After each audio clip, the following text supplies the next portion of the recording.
I am Delmar Rouse, an interviewer for the Chemung County Historical Society as part of our Constitution Today Oral History Project.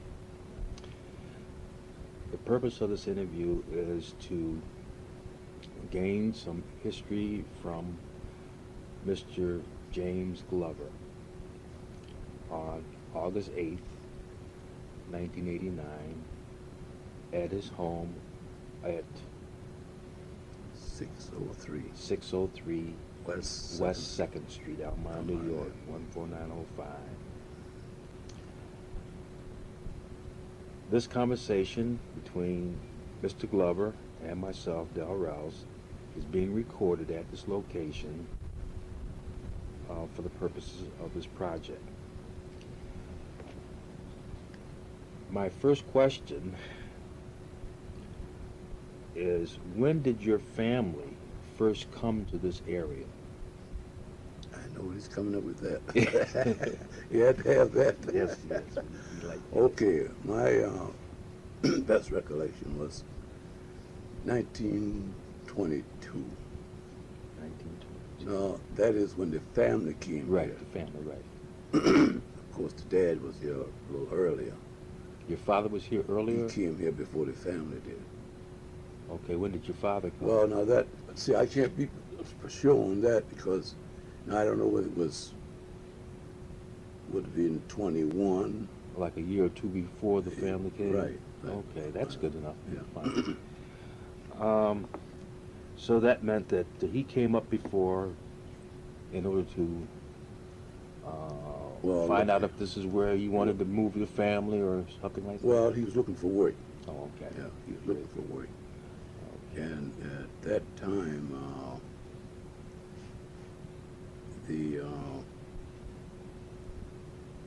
well, I guess I'm a little bit ahead of my story because he came from the South and he left his farm at the time because of the, I don't know what I'm going to say. Well, I guess I should say because of the boll weevil that had taken over in the South with the cotton crop. And of course he became discouraged and decided he looked for work elsewhere. And he landed up here. And he got a job with the Pennsylvania Railroad Company. At that time, they had a roundhouse here. You're right. And he worked there until he was able to get enough money to bring us to Elmira. Us. Now, who did that include? That was my mother, my brother, Gilbert, and I'm a little bit hilarious about my other brother. And I had another brother, John. But I can't remember whether he was born in the South or whether he was born here in Elmira. I see. So I'm a little bit hilarious there, but I do know that it was me and my brother Gilbert. Right. Now, your dad's name was Charlie Glover. And your mother's name was Rosa. Rosa Glover. Okay. And you came from South Carolina? Yes, South Carolina. Where in South Carolina? We was born in the county of Orangeburg, South Carolina. That's where we came from here. And you were farming down there? Yes, Was it he had a one-horse farm. A one-horse farm? Yeah, at the time. And what was so funny about the whole thing was my dad had this habit of checking his crop to see how it was coming along. And so at this particular day, that was I was told, I was just a youngster then, he was plowing his cotton, as I said before, the boll weevil had taken over. Right. And as he went along plowing, he could notice a lot of the blossom was falling off on the ground. So he stopped his horse and went out and started surveying the field. And when he got through, he didn't like what he seen. Right. He walked off and left the horse hitched up in the field to the plow. Oh my goodness. Kept going. Well, did he own the property? No, he's sharecropping. Sharecropping. Yeah. 1922 or thereabouts, or before, a little bit before. Yeah, right. So we came up here. What kind of work did he do on with the railroad? What I understand, he cleaned the engines. Mm-hmm. Was along then they had to burn coal. Coal, right. And they had to clean those engines, get the ashes out. Mm-hmm. And he did that. Well, we stayed here from 1922 to 1927. You stayed here that long, and then what you do? What happened was, while he's working, they caught coal working outside, because he's outside in the opening. And he came up with what they call swollen bronchial tube, along with asthma. And the company gave him the disability, such as it was at that time. And they advised him to go back south, where the climate wasn't quite so heavy. Right. And of course, then that meant he took the whole family. So you went back to South Carolina. Yeah. So when did you come back to? I came back to Elmira in 1941. I think it was only in October, the month of October. And of course, we was here before World War II taking place. And we've been here ever since. I see. So now let's talk a little bit. By the time you came back in '41, I'm sorry, I should go back. What was your age about that time? Oh, when we first came here? Uh-huh. Now, I guessed it. It must have been something like 7 or 8, because see, I was born in 14. Okay. Right. So from 14 to 21, that's 21, 22, that would make around 7, 8 years old. Okay. Then when you came back, well, so you went to school when you were here for a while? Right here. Most of my schooling got right here in Elmira. Okay. Where did you go to school in Elmira? At the first, number 8. Lago At Negro. that time it was number 8. Right. Now it's now Lago Negro. Right. Okay. All right. My teacher's name was Mrs. Faye. Faye, rather. Mrs. Faye. Faye, F-A-Y? Yes. Uh-huh. She was the kindergarten teacher. I never will forget her. She made a lasting impression on Go you. ahead. Very good. Because I was quite old for to be in kindergarten. That's true, I guess, at that point, right. But, that's where it was down south there. You didn't get no schooling. Right. So when you came back in 1941, I was married. You were married then. Yeah. Came back with your wife. Right. But your parents stayed south, or what had happened to them? My mother died in 1928. Oh, so she died while you were still up here? No. Or right when you went back? Yeah. Shortly after you went back. See, we went back in 27. 27, right. So she died in 28.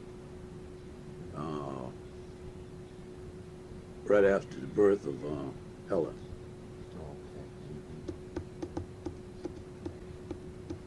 Okay. And of course, my dad, he carried on, continued to farm. Right. When we went back. To the same farm that you? No, it was the same farm. This time we ended up in Camden, South Carolina. Okay. And we went out and started farming there. And, was it sharecropping again? Sharecropping again. And doing that, while this farm thing's going on, Roosevelt came up with this idea of the CC camp. Oh, okay. So I ended up going to that for 4 years. And after I came out of that, that's when I decided to get married. And then you came north after that? I came north after that. When your father went back and you were sharecropping, you were living with your father and mother, so you were helping them with the farm? Right. Okay. Still, you didn't go into further education while you were there? No, I went to school first year I went to school was to a country Mm-hmm. one-house schoolroom, Mm-hmm. and the teacher they had there, I know it more than the teacher. So you left that alone. I see. The gentleman had one arm, and of course that in that one room school, Mm-hmm. they had 6 grades. Mm-hmm. He was teaching six Sixth different grade. grades, six different grades, all at the same time. all in the same place. Mm. So when I came there, then he learned that he couldn't teach me anything. Mm-hmm. So I ended up helping him. I see. Interesting. And of course, that was a year I didn't learn nothing. Nothing It was new. a waste. So I then the see. next year, me and Dad talked about it, and he mentioned about me going to school in town, Mm-hmm. which I was anxious to do. Mm-hmm. And we lived 7 miles from town. Mm-hmm. And I went for, I can't tell you exact time, but I think I must have went for maybe a month or 2. Mm-hmm. I A very walked. short time, relatively Right. speaking. And of course, and what happened was I had to come back on the farm. Mm-hmm. I see. And that was all. I went for 6th grade, but I didn't finish. Right. So when you came back to Elmira, you were married, you spent your time in CC. What did you do for a living then? We got here and we hunt around for jobs, and of course we was picking up part-time jobs here and yonder. Mm-hmm. And finally the war broke, Mm-hmm. and then naturally a lot of work opened up, and I ended up getting a job at Kennedy Valley. Mm-hmm. I see. And of course my brother was already working there. He came back with you? When No, you came, or he come back? my brother was here. He came here before I did. Okay. I can't remember how many years I had it. I can't remember now. Mm-hmm. Because, see, he came here while I was in the CC camp. camps. Mm-hmm. And, well, this is what, he was one that caused me to come back up here, because he told me about this About work the work. here. Yeah. I see. So, I finally got a job at Kennedy Valley, and then, and of course, as I said, the war broke. And so then me and him both got deferred from the Army. Mm-hmm. Because of the work you were. Was working, was Right. good workers. Right. I see. I'd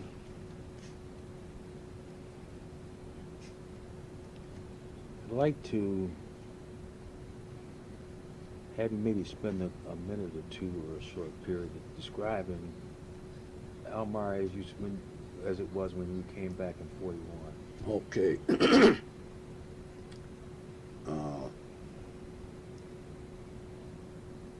I was a little bit surprised that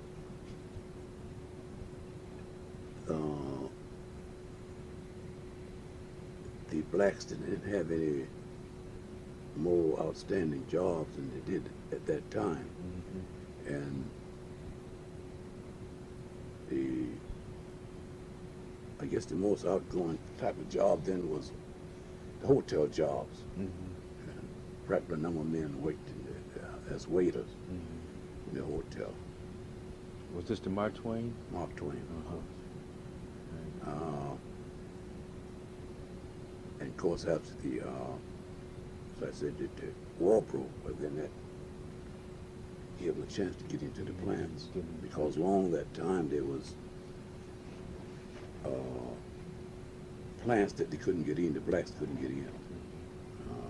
Because I remember Eclipse was one of them. Right.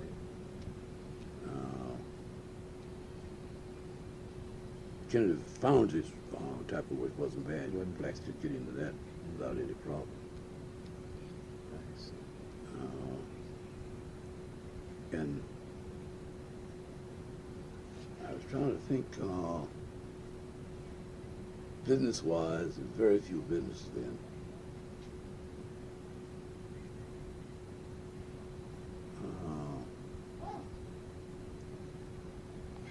I was trying to think if was any other business other than the bars. Mm-hmm.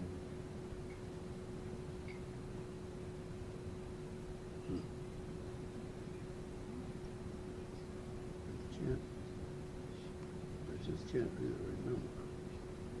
That's fine. That's good. Would you, did you join any community organizations or church? Yeah, I could be a little wrong on that timing, but I'm guessing it was 1943. Do you remember me when we joined Monumental? Was it 42 or 43?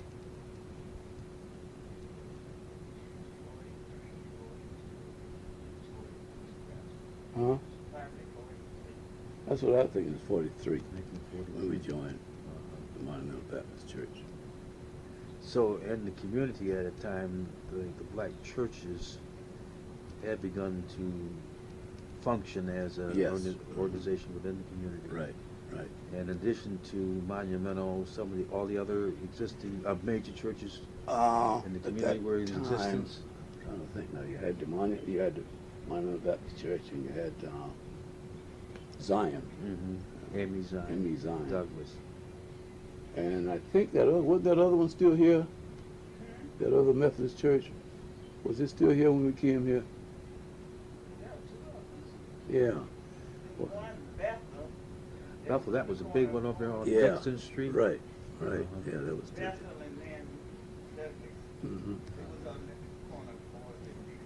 Yeah.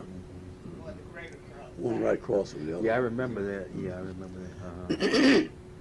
And I guess those was the three. Yeah.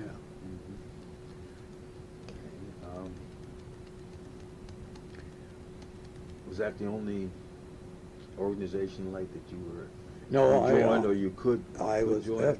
After I was here, while they revived the NAACP organization, and I ended up joining that, and I did quite a bit of work in it.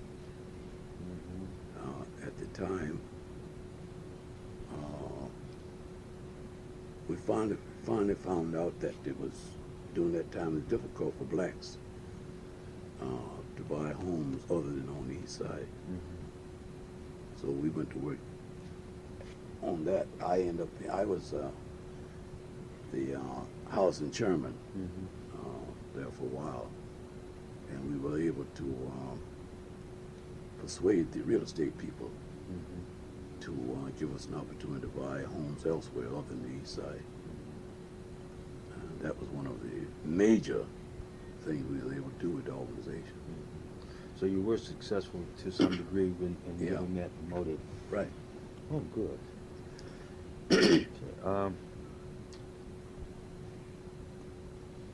Were you,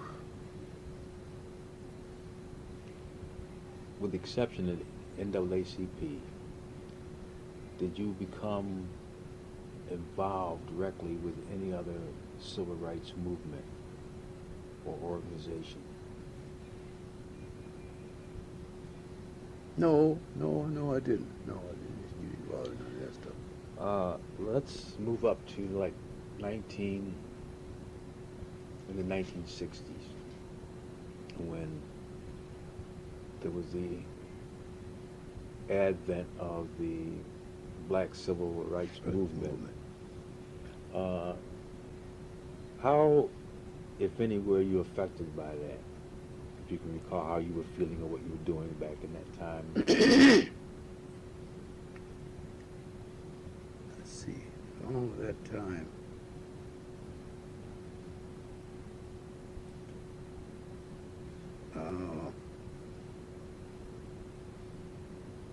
It was a difficult time for me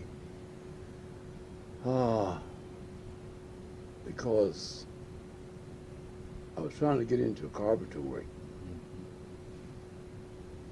Because I'm a little bit ahead of my story there, because I had left the foundries. Right. And I got into the barber business. Right. And I was into that for about 3 or 4 years. And I finally had to get out of it because of pressure. And during the same time, I decided I want to learn something about carpentry. And so I went to night school, such as it was at that time. And that was the vocational school they had for their high school. Mm-hmm. I took that course for a couple of years, and I was able to get myself equipped for carpentry work. Mm-hmm. And to my surprise, I found out that I couldn't get hired at that time. But I didn't let it stop me. I finally kept pushing until I finally did get hired. So long as, well, because I remember 1959 when I did work for the city of Elmira for about 11 years, and I finally quit in 1959. That's when I went out for carpenter work, and I finally got it, but it didn't last very long. So then I decided to go to work for myself. Right. And, I continued that working for myself for about 15 years. Mm-hmm. But there was still a lot of discrimination. Mm-hmm. But I didn't fight it. I finally was able to overcome it by keep pressing. Mm-hmm.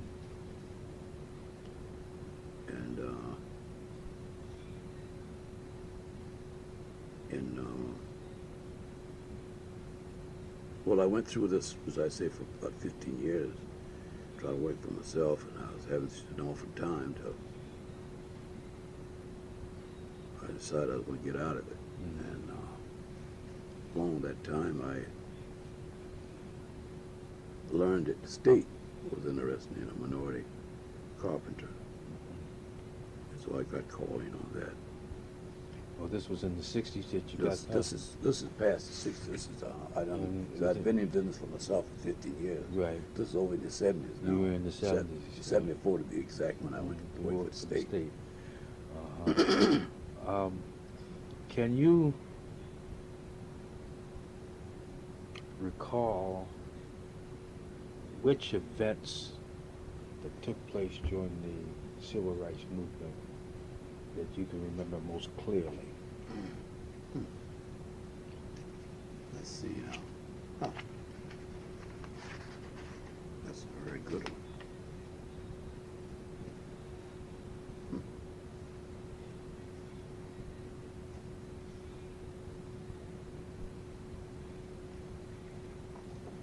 Boy, I should remember something there.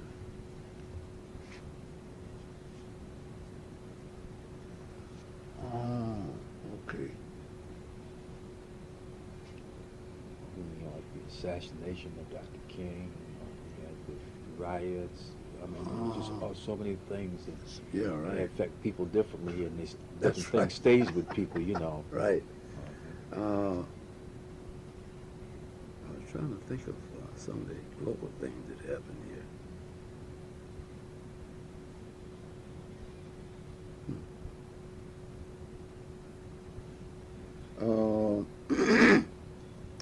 I do remember they started giving blacks an opportunity to work in the downtown stores. That taking place. Like for salespeople? For salespeople Uh-huh. during that time. I remember that. And let's see, I wrote them up some of that too.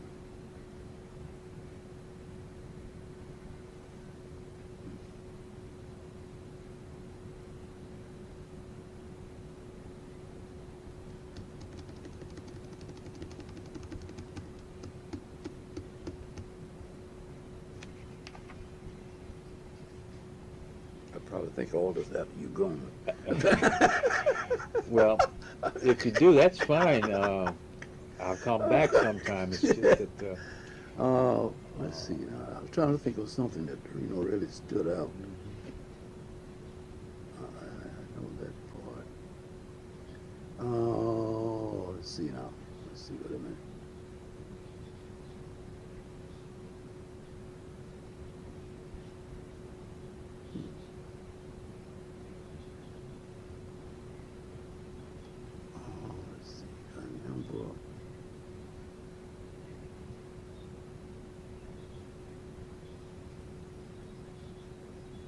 let's see, along that time, I'm trying to think now, who was the first person that was able to get on the school board? That's Barry.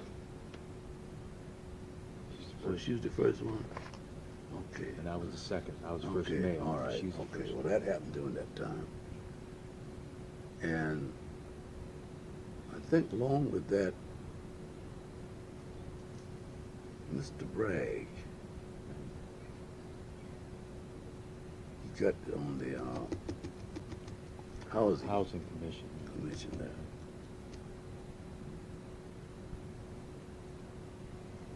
I know there's some others there. I can't pinpoint right now.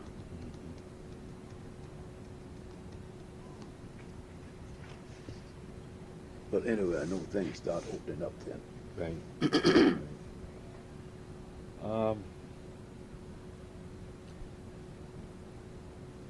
I'd like to ask you just one more question, and that's one where you can just react to it whichever way you feel, and that's, where do you think the civil rights movement is headed at this point in time? Ah.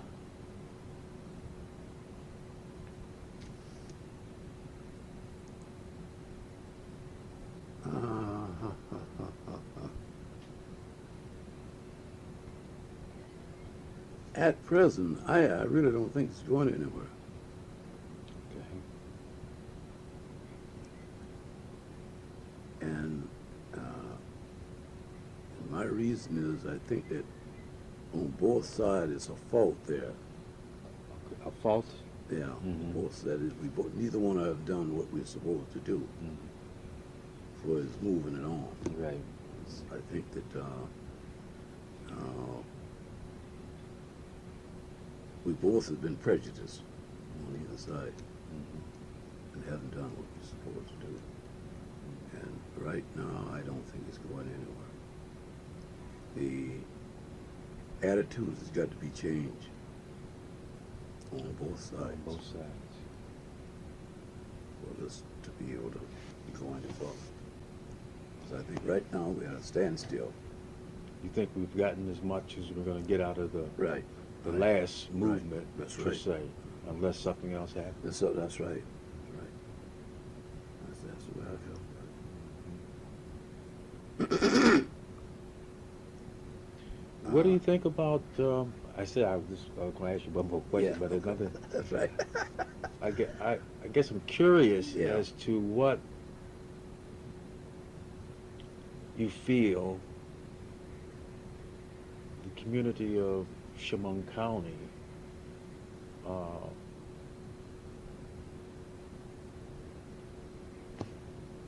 where it's at in relationship to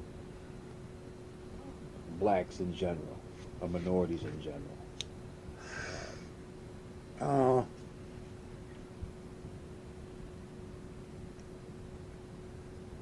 For what I've seen out of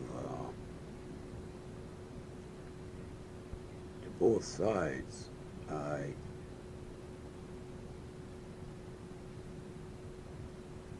I think the first step is we ourselves have to start doing something ourselves.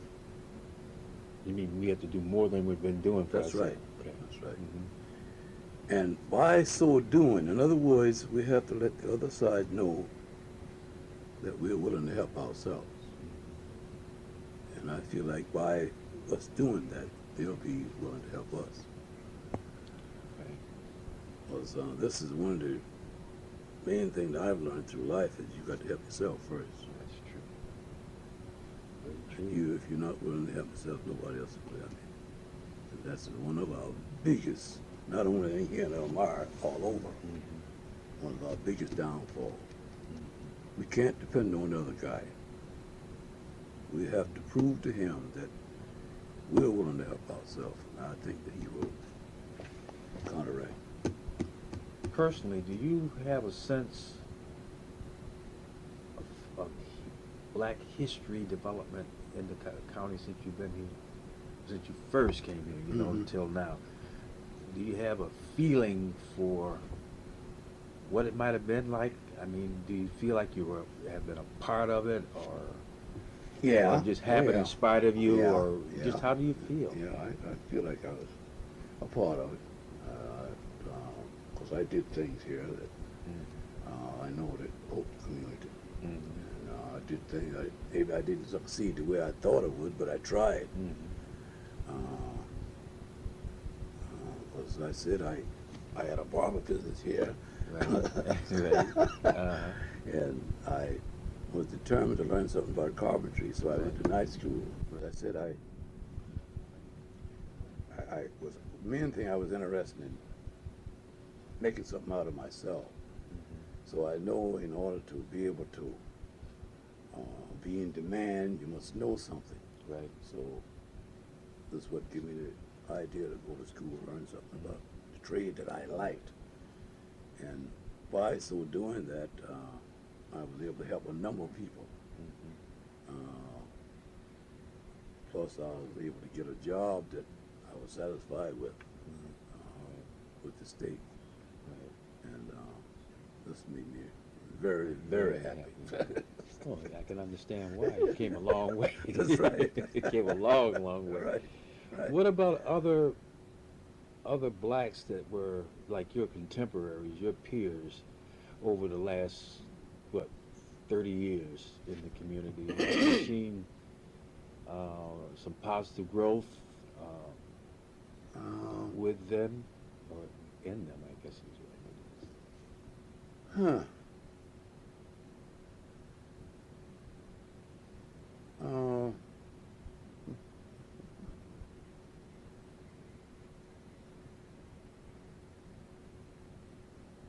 there, what I can see that there's a number of them tried to do things here, but I think what happened to them, they got a little bit discouraged themselves. And they didn't realize that it took a lot of pushing, a lot of preservation to be able to stand up. Right. And for that reason, I noticed a number of them fell by the wayside. Right. There's one young lady I thought about was Helen Allen. Alan? Helen Allen. Helen Allen. Hollis Allen. Oh, yes, yes, okay. She had a beautiful barbershop. I'm not. Beauty parlor. Oh, okay. I was the one that helped set it up for her. Sure. What happened? That was up on She was on Lake Street. Lake Street, right? Yeah. Now, I don't know whether the success caused her to lose interest right away, because she was very successful to start off with. Right. And I kind of figured that maybe depression was a little bit too much for her. Because what happened was she had the business, but then she got complacent. She wouldn't take care of it. She lost out. It's too bad. She had a wonderful, wonderful business. Because most all our customers from the west side. Oh, really? Yes. Yes. Yes. Yes. People used to come there and sit and wait for her. Is that right? That's right. Come there and sit and wait. She would be late coming to the place, and of course after people going through that a number of times to find it. Right on. Time for that. Right. Well, very good. I'm going to bring this to a close because I told you I wasn't going to take all your time. But I really do appreciate you spending these few I can minutes. carry right on. Well, I understand that, and I may be back. I may be back. Yes, I can carry right on.